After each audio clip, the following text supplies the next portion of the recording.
भूर्भुवः स्वाहा तत्सवितुर्वरेण्यं भर्गो देवस्य धीमहि धियो यो नः प्रचोदयात्। ॐ भूर्भुवः स्वाहा तत्सवितुर्वरेण्यं भर्गो देवस्य धीमहि धियो यो नः प्रचोदयात्।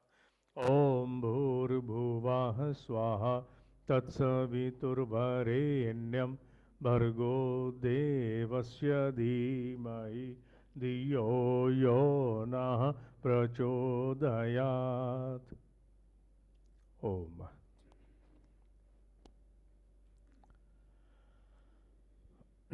श्रीमद् भगवद गीता अध्याय 4 श्लोक नंबर 20। एक एक श्लोक एक अलग यात्रा की ओर अग्रसर हो रहा है। एक एक श्लोक अपने आप में एक बहुत बड़ी गहराई को छूता है।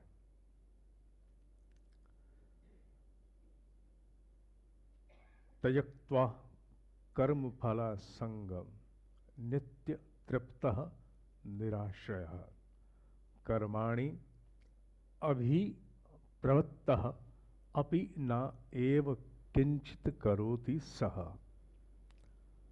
त्यक्त्वा कर्म फला संगम, कर्मों के फल का संग त्यागते हुए। शब्द है कर्म फल असंग, त्यागते हुए।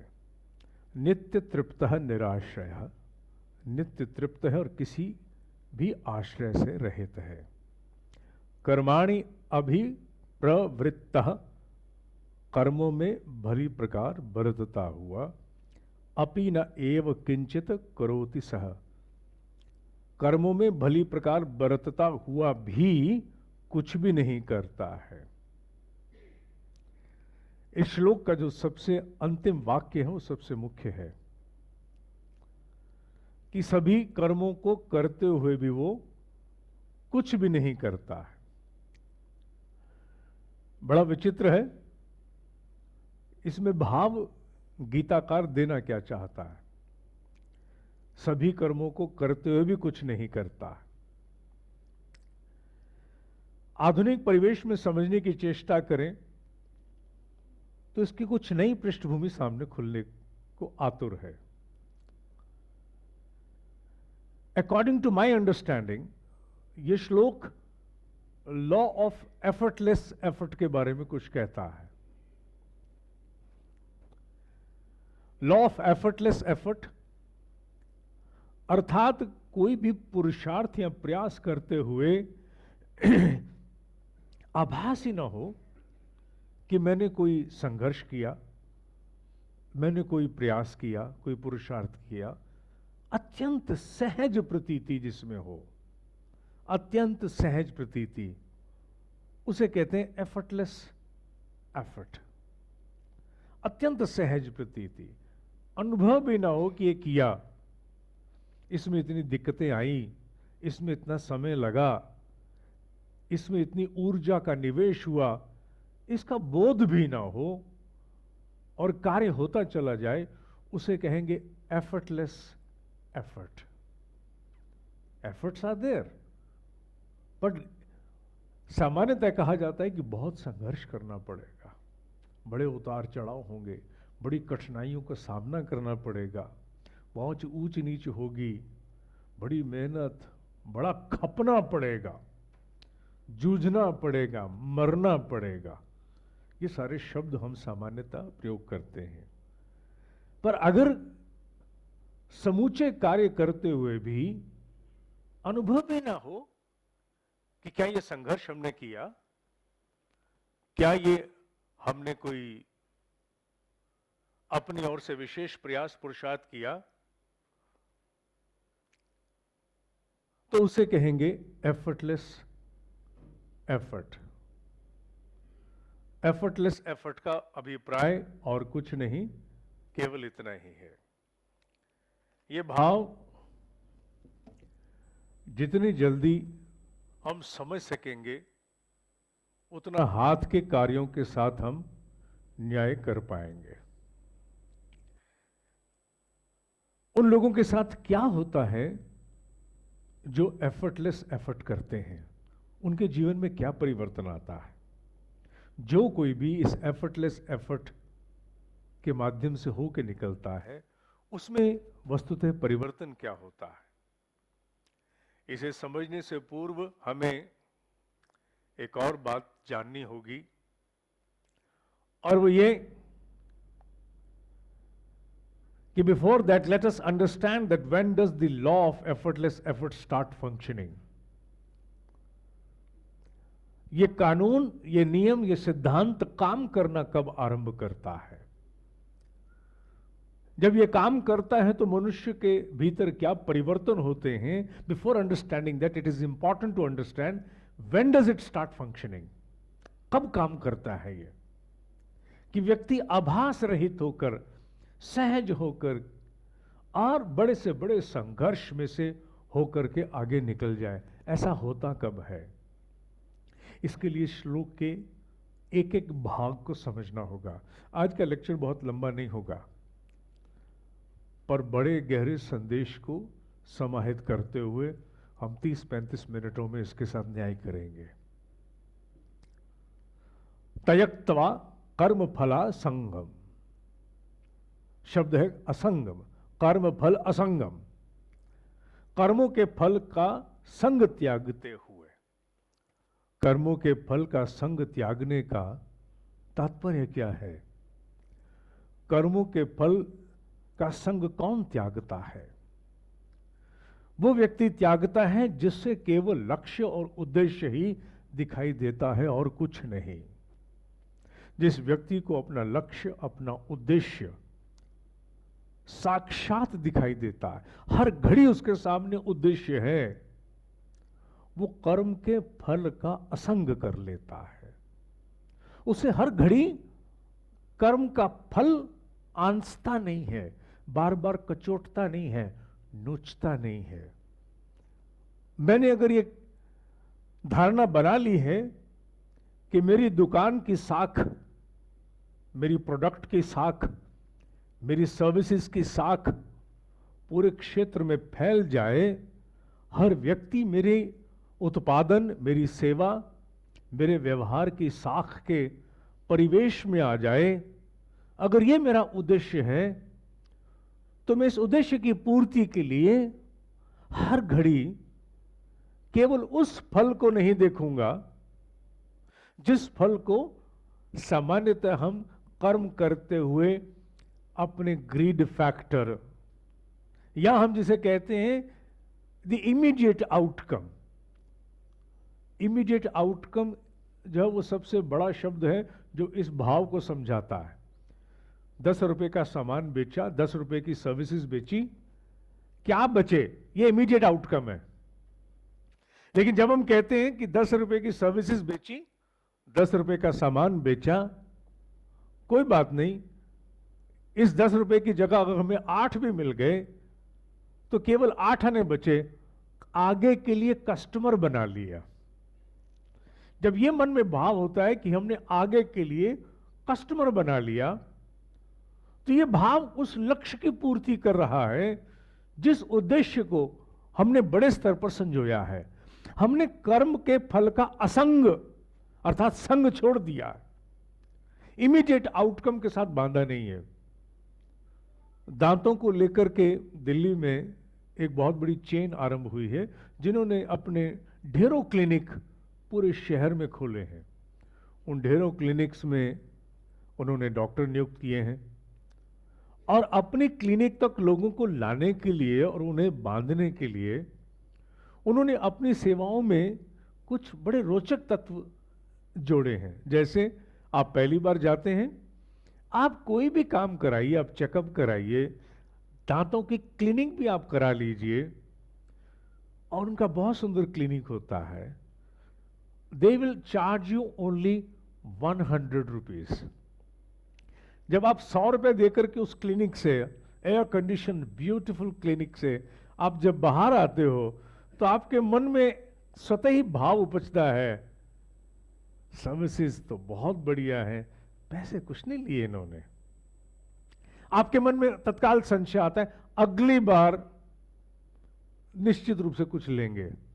तो आप उनसे पूछते हो कि नेक्स्ट टाइम मेरी विजिट है, how much will I B charged. आप जैसे ये सवाल उनसे निकलते समय करते हो तो आपको बड़ी सहज रूप से वो कह देंगे कि अगली बार आप आएंगे सिटिंग लेकर के, ये तो आपको फर्स्ट टाइम डिस्काउंट है, तो आपको मैक्सिमम एक सिटिंग के 200 रुपये देने हैं।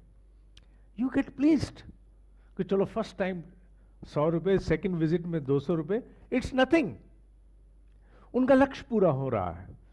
और अगर आपको 2-3 बार जाना है और आपकी निर्भरता उन पर बननी शुरू हो गई, वो आपका एक्सरे खींचेंगे, दांतों का एक्सरे बड़ी सहजता से खींचता है, सब जानते हैं, वहीं एनलार्ज करके इमीडिएटली आपको स्क्रीन पर साथ के साथ दिखाएंगे, आपको ईमेल भी कर देंगे। आप कहीं सेकंड, थर्ड, फोर्थ ओपिनियन लेना चाहते हैं, ले लीजिए, इसलिए आपको ईमेल भी करेंगे, सारा आपकी मेल में पूरा डाटा रिकॉर्ड है। और फिर आपसे कुछ नॉर्मल पैसे लेके फिर एक प्लान आपको देंगे कि ये आपके दूरगामी उपचार का एक प्लान है, इस तरह से हम चार्ज करते हैं, आप ओपिनियन ले लीजिए, if you feel like you come back. कहीं किसी स्तर पर भी वो क्लिनिक ये अनुभव नहीं होने देती कि मैं अब इनके पास एक मुर्गा बन गया हूं, फंस गया हूं और अब ये मुझे हलाल करेंगे। कहीं भी आपको अनुभव नहीं होता। आपको बार बार अपने संशय के विपरीत ये अनुभव कराने की चेष्टा करते हैं, you are in the right hands with the people you can trust and bank upon, and we are not going to simply extract money out of you. जब एक बार उनका उद्देश्य पूरा हो जाता है आपके भीतर अपनी पैठ, अपनी साख बनाने का, तो फिर स्वतः ही आप उन पर निर्भर करना शुरू करते हो, और निर्भरता से बड़ी कोई चीज नहीं है। मैंने एक उल्लेख वर्षों पूर्व एक रिकॉर्डिंग में किया था। मेरे ब्रह्म ऋषि अपना एक आश्रम हमेशा के लिए, जीवन के लिए छोड़ करके जब चलने लगे, तो उन्होंने ये निर्णय लिया था कि जिस दिन मैं इस आश्रम को छोड़ूंगा उसके बाद इस जीवन में मैं दोबारा कभी यहां नहीं आऊंगा। ये निर्णय उन्होंने वर्षों पूर्व ले लिया था और कह दिया था कि जिस दिन जाऊंगा उसके बाद मैं दोबारा कभी यहां नहीं आऊंगा, अनासक्त होके जाऊंगा। तो जब वो जिस दिन वो जाने लगे, तो जिस एक बहुत बड़े तपस्वी के हाथ उन्होंने सौंपा, उस तपस्वी ने कार्यभार तो ले लिया। तो कार्यभार लेते समय उसने कहा, गुरुदेव आप में तो क्षमता थी, बात केवल आश्रम की नहीं है। आज आश्रम में और कॉरपोरेट एंटिटी में भेद खत्म होते जा रहे हैं।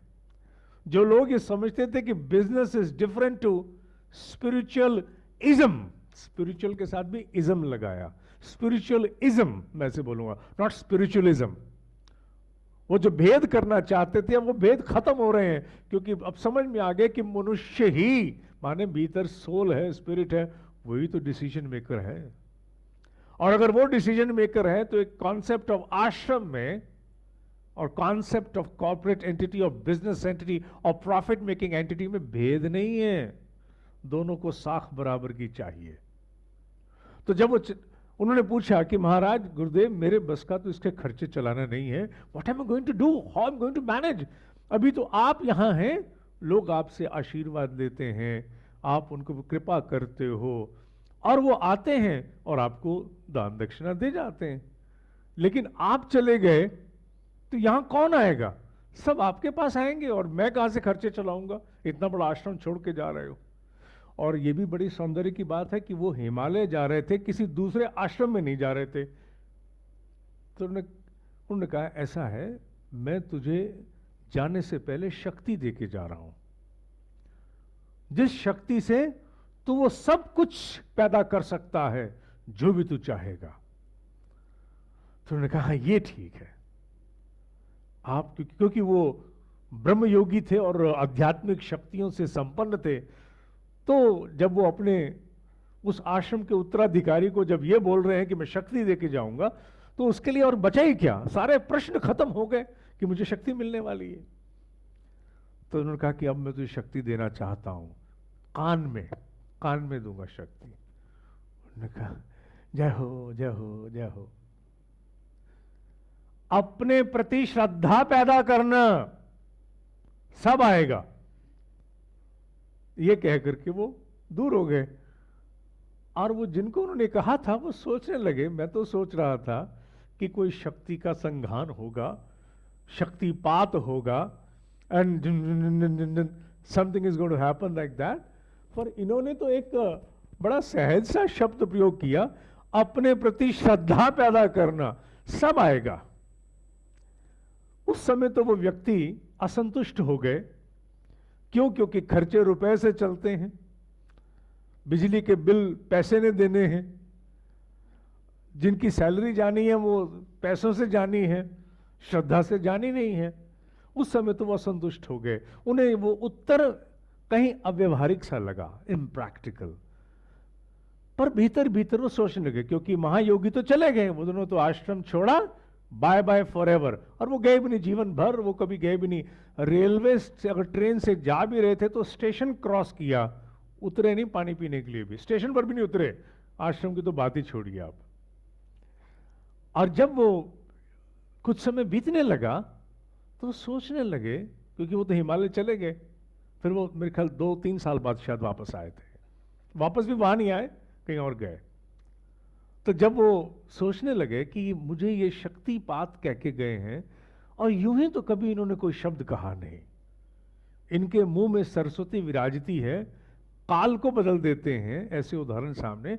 ऐसा ब्रह्म योगी यूं ही कोई बात मन बहलाने की नहीं कहेगा। उन्होंने कहा अपने प्रति श्रद्धा पैदा करना, सब आएगा।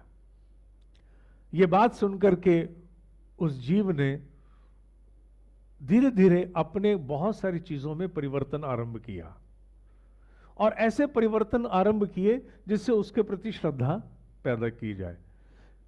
वो सारे परिवर्तन जो महामानव बनने के होते हैं, बड़ा आदमी बनने के परिवर्तन तो ये हैं कि मुझे 10 आदमियों ने राम राम की, मैं जवाब दूं ना दूं, और मैं आया हूं, जब तक वो अमुक कुर्सी खाली नहीं होगी मैं बैठूंगा नहीं, अमुक गाड़ी लेने नहीं आएगी मैं जाऊंगा नहीं, अमुक प्रकार की बत्ती नहीं मिलेगी तो मैं मानूंगा नहीं, अमुक पद नहीं होगा मैं जानूंगा नहीं, कार्ड में अमुक स्थान पर मेरा नाम नहीं लिखा होगा मैं मानूंगा नहीं, मैं अमुक अमुक हूं, ऐसा दिखूं, ऐसा जाना जाऊं। इससे तो बड़े आदमी बनाए जाते हैं, इससे श्रद्धा पैदा नहीं होती है।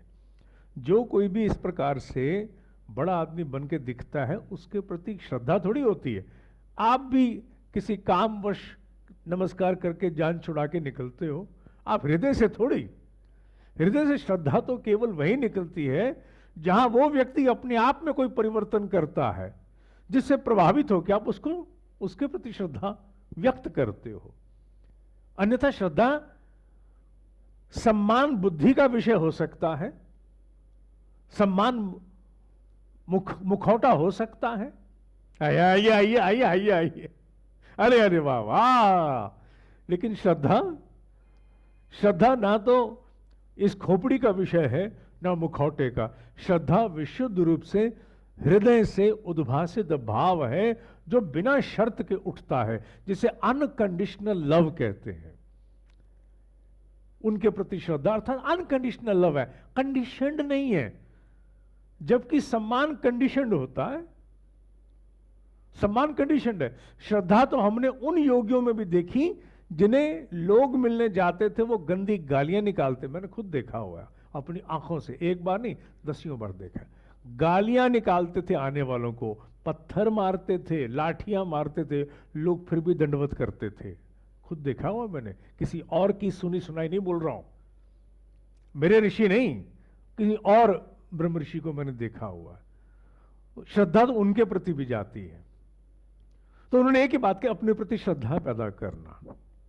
और श्रद्धा उनके प्रति पैदा होती है जो अपने लक्ष्य को जीते हैं, अपने इमीडिएट आउटकम को नहीं जीते, अपने बड़े उद्देश्य को जीते हैं, उनके प्रति श्रद्धा है। ध्यान से सोचिए, ये श्रद्धा कहां कहां काम करती है। ये श्रद्धा देवों में भी काम करती है और असुरों में भी काम करती है। असुर भी जब कभी विध्वंस के नाटक रचते हैं, विनाश की लीलाएं करते हैं, तो उन्हें भी अपने समुदाय को अपने साथ जोड़ने के लिए अपने प्रति श्रद्धा ही चाहिए होती है। श्रद्धा बहुत बड़ी शक्ति है, जो देवों के पास भी है, असुरों के पास भी है, दोनों तरफ कार्यरत है। उस श्रद्धा की चर्चा है। तो यहां जब कहा गया त्यक्त्वा कर्म फल असंगम, पढ़ने में कर्म फला संगम आता है, तोड़े तो कर्म फल असंगम हो जाएगा। कर्मों के फल का संग त्यागते हुए, माने इमीडिएट आउटकम को त्यागते हुए।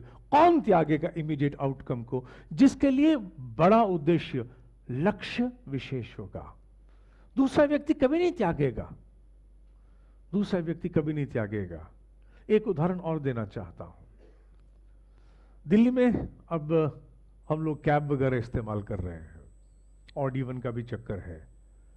कैब इस्तेमाल करते समय कुछ लोगों ने कुछ कैब्स में, जैसे ही आप बैठते हैं, the morning time when you take the cab, आपको पिछली सीट के पीछे 2 अखबार नजर आते हैं, एक हिंदी का, एक इंग्लिश का। आप जैसे ही बैठते हैं, वो आपको इमीडिएटली पूछता है, सब पानी आपके लेफ्ट साइड में है। छोटी सी बॉटल पानी की आपके लिए वहां रखी होती है, और साथ अखबार पढ़े। अखबार तो दिन भर चलेंगे। पानी भी हर व्यक्ति नहीं पीता है, लेकिन आपको वो संकेत करता है कि सर पानी लेफ्ट साइड में दरवाजे में लगा हुआ है। हर गाड़ी में नीचे जगह होती है। Oh good, you feel, you question yourself, am I in my own, आगे मैं क्यों कहूं, हमने तो बहुत बड़ा देश बनना है। और फिर साथ ही वो आपको कहता है, सर न्यूज़पेपर भी आपके लिए है, and you see newspapers and you see that. वो फिर आपको पूछेगा, सर कोई खास रूट लूं या जो जीपीएस बता रहा है वही रूट लूं? आप कहोगे जो जीपीएस कह रहा है वही आप फॉलो कर लो, कहीं चेंज करना होगा मैं बता दूंगा आपको। ठीक है, आप उससे बात भी करते हो तो आपको बड़ा एंगेजिंग तरीके से बात करता है, क्योंकि नौकरियां छोड़ छोड़ के लड़के आजकल कैब चला रहे हैं, और मोस्टली कॉल सेंटर से निकले लड़के, किसी छोटी मोटी मार्केटिंग कंपनी से निकले लड़के अब 30-35 हज़ार रुपये महीना कमाने के लिए कैब चला रहे हैं। They are very polished also, and you feel like talking to them, you feel like engaging them in their talk, और वो सारी सेवा भी थोड़ी सी हो जाती है। जब आप उतरने लगते हो तो आपको, आपसे पैसे लेके आपको कहता है, good day sir, oh yes the same goes to you, और साथ ही अंतिम बात, सर रेटिंग जरूर कर दीजिएगा। और आप उस समय तो करें ना करें रेटिंग, लेकिन अगली कैब जब बुक कराते हो तो ऐप आपसे पूछती है रेटिंग, तो आप कहते हो पिछली बार किसके साथ था, उसके, इसको तो 5 ही देने हैं मैंने, पक्के 5 देने, क्योंकि 5 star is the maximum, and you click 5। Why? Cab का मतलब था आपको छोड़ दिया, एसी चल रहा है, पैसे लेगा। No no, it was not like that. That ride became excellent experience to you, that was a enjoyable experience। उसमें कर्टसी थी, हॉस्पिटैलिटी थी, खाली कैब नहीं थी, अखबार भी था, मैंने पढ़ा नहीं, पानी भी था, मैंने पिया नहीं, पर था, उसने पूछा, और विदा करते समय गुड डे सर, ये भी उसने कहा था, and you feel like pressing the 5 stars. क्यों? क्योंकि वो उस समय लक्ष्य को जी रहा है, उद्देश्य को जी रहा है। इमीडिएट आउटकम तो उसकी पीछे हो गई। इमीडिएट आउटकम के लिए जरूरी नहीं है वो अखबार रखे, वो पानी पूछे, वो गुड डे कहे, वो आपको स्टार के लिए भी कहे, पैसे पकड़ा अगली सवारी वेट कर रही है। नहीं, वो ऐसा नहीं है। इसलिए ये बहुत बड़ा भाव है। एफर्टलेस एफर्ट किसके लिए बनती है? एफर्टलेस एफर्ट उसके लिए बनती है जो पहली शर्त पूरी करता है, और वो क्या? वो कर्म के फल का संग अर्थात इमीडिएट आउटकम को त्यागता है।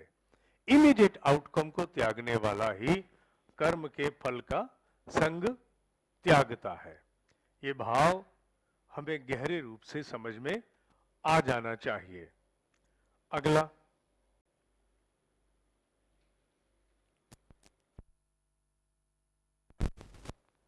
नित्य तृप्तः निराश्रयः।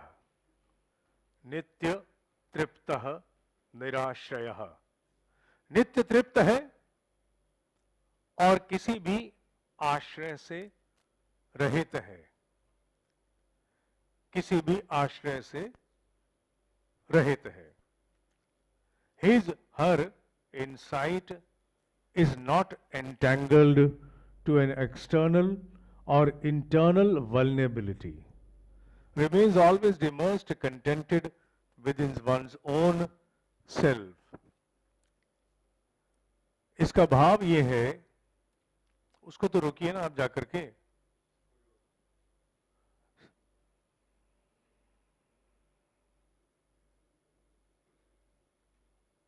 रोको।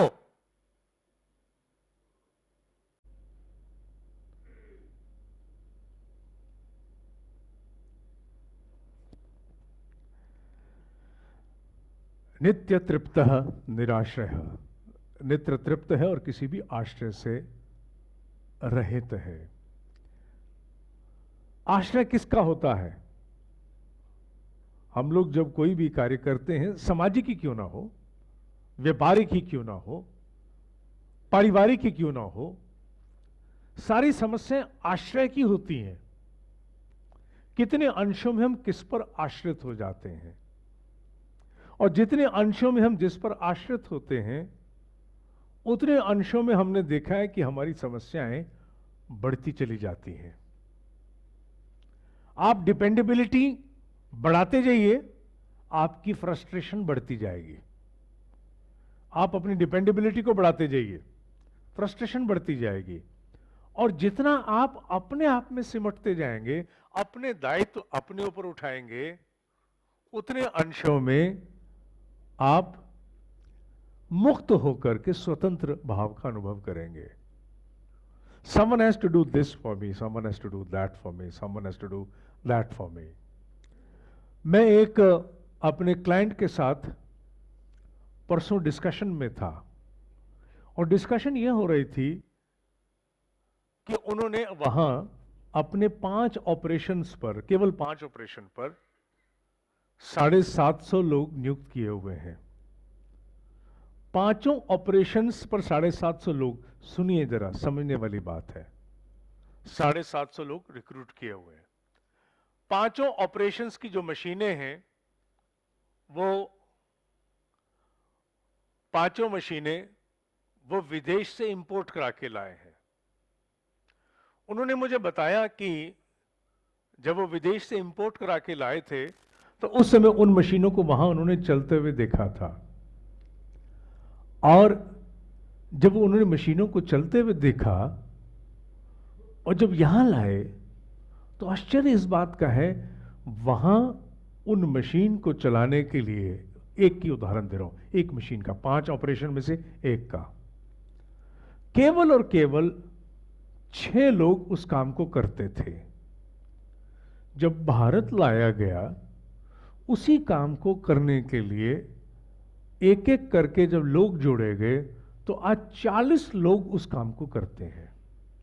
Same job being done by someone at Italy by 6 people is being done by 40 people in India. तो उन्होंने बताया कि कोई फर्क नहीं है, फर्क एक ही बात का है कि वहां एक व्यक्ति 10 लोगों के बराबर काम मैनेज कर सकता है। यहां 10 लोग चाहिए उस एक व्यक्ति के योग्य काम करने के लिए, क्योंकि वर्क आउटपुट और डेडिकेशन नहीं है। इसे समझने के लिए आपको एक और उदाहरण देता हूं। आप एक काम कीजिएगा, YouTube पर जाकर के ये ढूंढने की चेष्टा करिए, डेयरी फार्मिंग इन डेनमार्क या स्वीडन किसी भी कंट्री का नाम ले लीजिए। अब डेयरी फार्मिंग माने भैंसें गाय पालना, मैंने वीडियोस देखे हैं, चीज बनाने वाली फार्मिंग, गाय का दूध निकाला, उसका पनीर बनाया। मैंने जो वीडियो देखी है, उस वीडियो में भारत के एक सरदार जी, राष्ट्र डेनमार्क या स्वीडन में से एक हो सकता है, इटली में भी है, भारत के एक सरदार जी 150 गाय को अकेले मैनेज करते हैं। मैनेज करने में गाय की वॉशिंग क्लीनिंग, जगह की वॉशिंग क्लीनिंग, इक्विपमेंट की वॉशिंग क्लीनिंग, दूध का एकत्रण होके गर्म होना, उसका पनीर बनने योग्य बनना, उसके बाद ट्रांसपोर्टेशन भी बीच में आती है महाराज। ये मैंने खुद देखा है। और जो उस प्लांट का मालिक है वो कुछ प्रोसेस में मदद करने के लिए साथ आता है। एक सरदार जी, देश यही भारत, गाय की संख्या 150, मशीनें, ऑफ कोर्स मशीनें लगी हैं, यहां भी आप वो मशीनें लगा लीजिए, आपको 150 गांव की गाय के लिए 15 आदमी चाहिए। अब मैं सफाई करूं जगह की या इक्विपमेंट धोऊं, अब मैं भैंसे धोऊं, गाय धोऊं, या मैं ये करूं, अब मैं दूध को गर्म करते हुए देखूं या क्यों, मल्टीटास्किंग करते हुए वो सरदार जी मैंने अनुभव किए। मल्टीटास्किंग वीडियो यूट्यूब पर है, पब्लिक डोमेन में है, आप भी देख सकते हैं। एक नहीं, अनेकों वीडियोस हैं।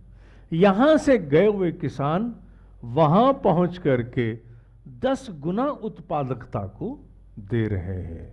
वही व्यक्ति यहां आता है, तो आकर के मुझे उन्होंने उदाहरण दिया कि एक व्यक्ति थे जो किसी बहुत बड़ी सीमेंट कंपनी में काम करते थे, विदेश गए, वहां किसी प्लांट में नौकरी की, एक इंडियन व्यक्ति वहां था जो हैंडीकैप था, और वहां वो व्यक्ति 5-5, 6-6 लोगों का काम करता था।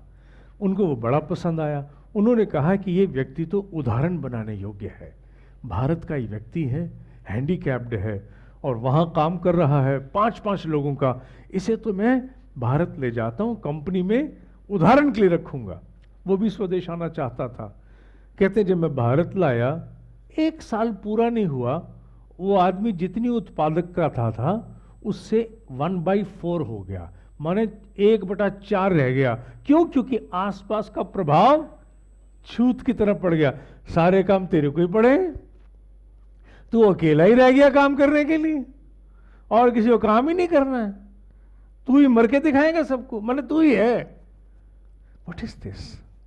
ये बात हमें समझनी होगी, क्योंकि कहीं ना कहीं हमारे भीतर की अकर्मण्यता, हमारे भीतर का आलस्य, हमारे भीतर का विघ्न संतोषी आश्रय ढूंढता है, और जब आश्रय ढूंढता है तो व्यक्ति अपना लक्ष्य नहीं जी सकता।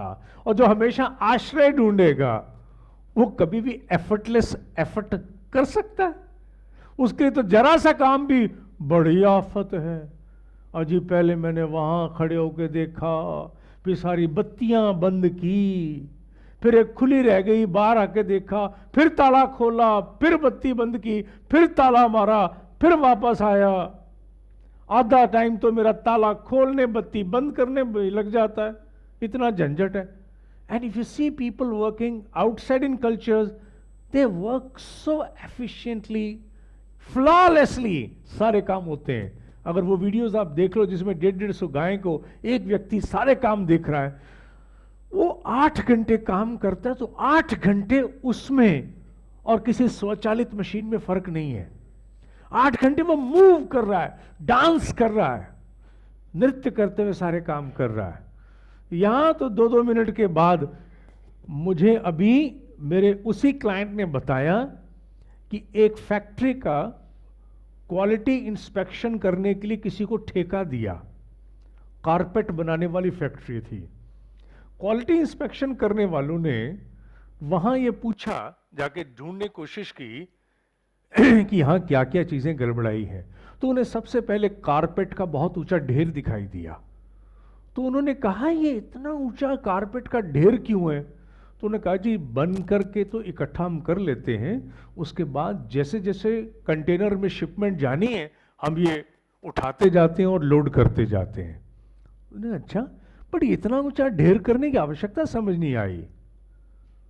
उन्होंने उस ढेर के पीछे सरकने की जगह थी, सरकने की जगह, उस सरकने की जगह में से वो तीनों इंस्पेक्टर जो क्वालिटी इंस्पेक्टर का कॉन्ट्रैक्ट लेके आए थे, कंसल्टेंट, वो तीनों सरक करके अंदर गए। You will be surprise, it is an official record now, पीछे 150 आदमी बीड़ी पीते गप्पे मारते मिले। 150 आदमी, कितना बड़ा ढेर था। अब आप कल्पना करिए कि जिसके पीछे 150 आदमी छुप सकता है। तो उन्होंने हैरानगी से पूछा, ये 150 आदमी इस समय यहां बैठा है, टोटल रोल पे कितने आदमी हैं? और अगर सारे फंक्शंस चल रहे हैं तो इसका मतलब ये 150 आदमी फालतू है। और वो साइड्स बदलते हैं, कभी कोई उसमें से आता, कोई कोई वहां आके 2-2 3-3 घंटे की आराम गाह उन कारपेट्स के पीछे बनाई है।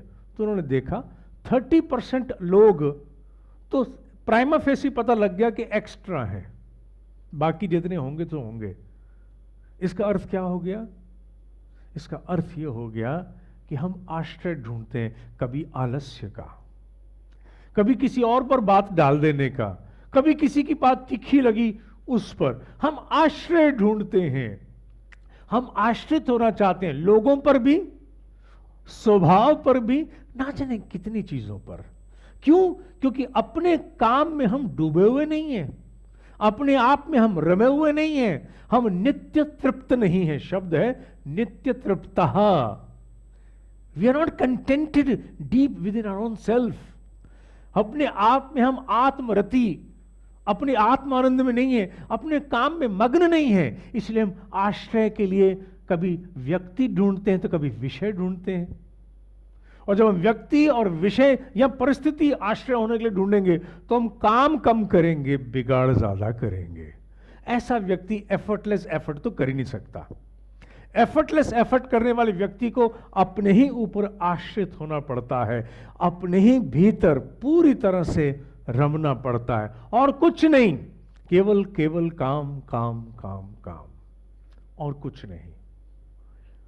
टेक्सटाइल फैक्ट्री कहते हैं कि साउथ में एक टेक्सटाइल फैक्ट्री ने, ये श्लोक तो उनको पता नहीं आता था नहीं आता था, उन्होंने अनुभव किया कि हमने अपने यहां बहुत वर्कफोर्स रख ली है जो काम नहीं करती है। स्पिंडल्स लगी होती हैं सैकड़ों, 200-200 300-300 स्पिंडल पर 20-30 लोग लगाने पड़ते हैं, और वो भी काम करते हैं कि नहीं करते हैं। धागा टूट गया तो पता नहीं कब तक मशीन रुकी पड़ी है, ऑटोमेटिक मशीन है। उन्होंने क्या किया, उन्होंने 200-200 स्पिंडल पर लड़कियां लगाई 19 साल से ऊपर वाली, और वहां उनको ट्रेनिंग दी। पहले काय की ट्रेनिंग? आप हैरान हो, काय की? आप सोच नहीं सकते, स्केटिंग की। उन सबको स्केटिंग की व्हील्स पहना करके सबसे पहले ट्रेनिंग दी गई, चलो स्केटिंग सीखो। जब उन्होंने स्केटिंग सीख ली तो 150-150 200 स्पिंडल पर एक लड़की, और वो लड़कियां खेलती हुई जूम गई, रुकी, स्पिंडल पर धागा बांधा, जूम करती हुई, माने 200 स्पिंडल के वो खेल खेल में दिन भर में सैकड़ों चक्कर लगाती हैं, यूं यूं यूं यूं।